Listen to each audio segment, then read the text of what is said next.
Hello friends, welcome to right way study. मैं सुशील कुमार विश्वकर्मा। दोस्तों, आप लोग कैसे हैं? उम्मीद है अच्छे होंगे। तो दोस्तों, ये क्लास उन लोगों के लिए इम्पोर्टेंट है जो कि एसएससी ग्रुप डी, डीआरडीओ और एनटीपीसी की तैयारी करते हैं। तो दोस्तों, बिना देरी किसी देरी को सेशन को स्टार्ट करता हूँ। तो आज मैं पढ़ाऊंगा आपको न्यूटन का शीतलक नियम। न्यूटन का शीतलक नियम। न्यूटन का शीतलक नियम होता क्या दोस्तों, बात करते हैं इस पर। न्यूटन का शीतलक नियम यह होता है दोस्तों,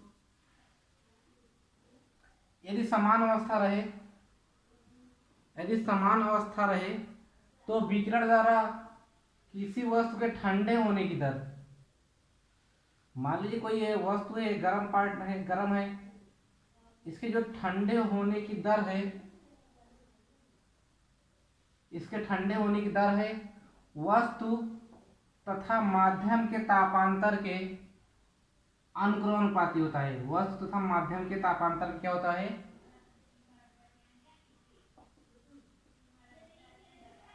माध्यम के तापांतर के अनुक्रमानुपाती होता है।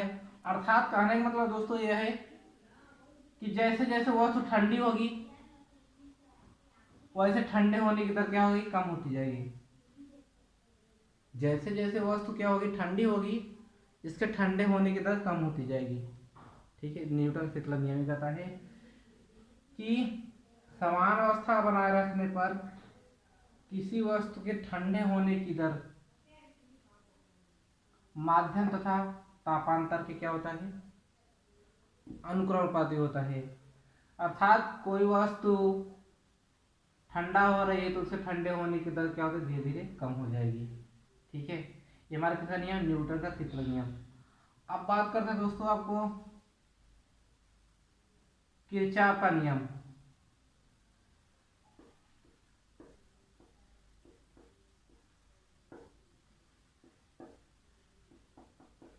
किरचॉफ का नियम क्या बताता है?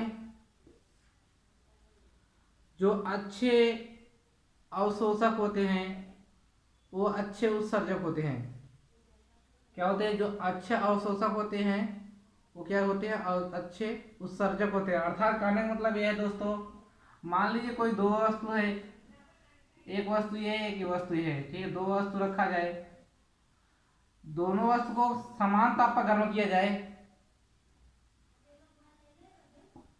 मान लीजिए इसको ताप को हमको समान ताप पे इसको भी गर्म किए, काली वस्तु है और ये हमारी क्या सफेद है। दोनों को समान ताप पर गर्म करते हैं और अंधेरे कमरे में ले जाते हैं तो काली वस्तु से उत्सर्जन क्या होता है? सबसे अधिक होता है। और सफेद सफेद से क्या होता है? कम होता है। यानी काली वस्तु से विकिरण क्या होगा? अधिक उत्सर्जित होगी, सफेद से क्या होगी? कम होगी। कनेक्शन से। ठीक है। अब हमारा एक है दोस्तों स्टीफन का नियम। स्टीफन का नियम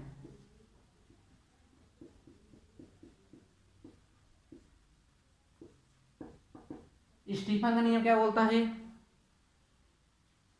किसी वस्तु से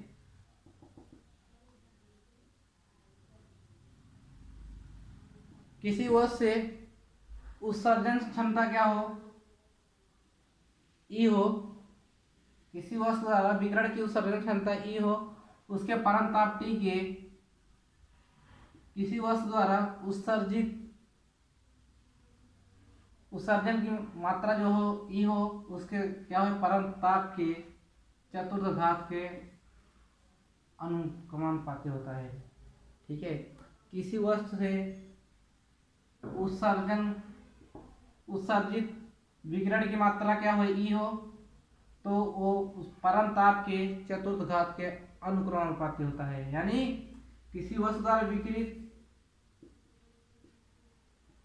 किसी वस्तु द्वारा उत्सर्जित उत्सर्जित विकिरण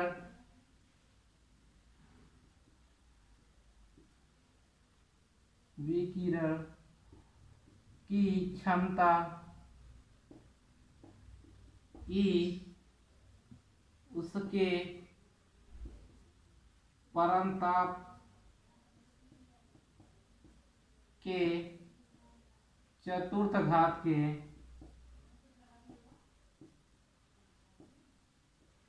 अनुक्रमानुपाती होता है, अनुक्रमानुपाती होता है।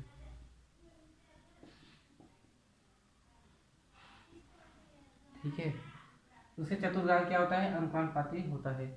एक दोस्तों आपका क्या है, मान लीजिए क्या है, अवस्था चेंज होता है,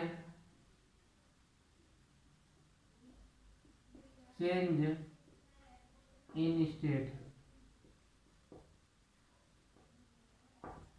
अवस्था चेंज कैसे होता है, मान लीजिए किसी वस्तु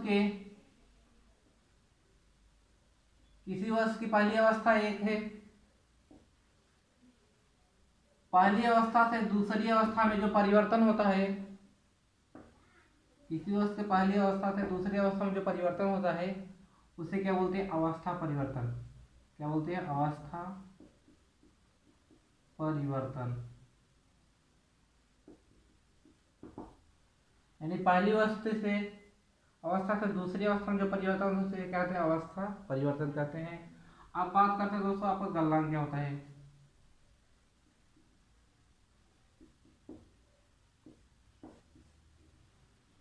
मान लीजिए किसी ठोस वस्तु को गर्म करते हैं, ठोस वस्तु को क्या करते हैं, हम गर्म करते हैं, तो क्या होता है, वो पिघलने लगता है। ठीक है, जिस बिंदु पर दोस्तों जिस ताप पर पिघलता है उसे हम बोलते हैं, जहां पर पिघलता है उसे गलन बोलते हैं। जिस ताप पर यानी पिघलता है तो उसे हम क्या बोलते हैं, गलन बोलते हैं। और जिस ताप पर पिघलता है उसे क्या बोलते हैं, गलनांक बोलते हैं। जब पिघलने लगता है तो उसे क्या गलन बोलते हैं, जिस ताप पर पिघलता है उसे क्या बोलते हैं, गलनांक बोलते हैं। एक दोस्तों हमारा त्रिक बिंदु है, क्या, त्रिक बिंदु। त्रिक बिंदु क्या होता है, जिस ताप पर ठोस, द्रव और क्या है, गैस, तीनों की अवस्थाएं समान होती है उसे हम क्या बोलते हैं, त्रिक बिंदु बोलते हैं। क्या बोलते हैं, त्रिक बिंदु बोलते हैं। तो दोस्तों उम्मीद है आपको समझ में आया होगा। तो यदि दोस्तों समझ में आया होगा तो हमारे वीडियो को ज़्यादा से ज़्यादा लाइक करना है, शेयर करना और सब्सक्राइब करना। Thank you all the best.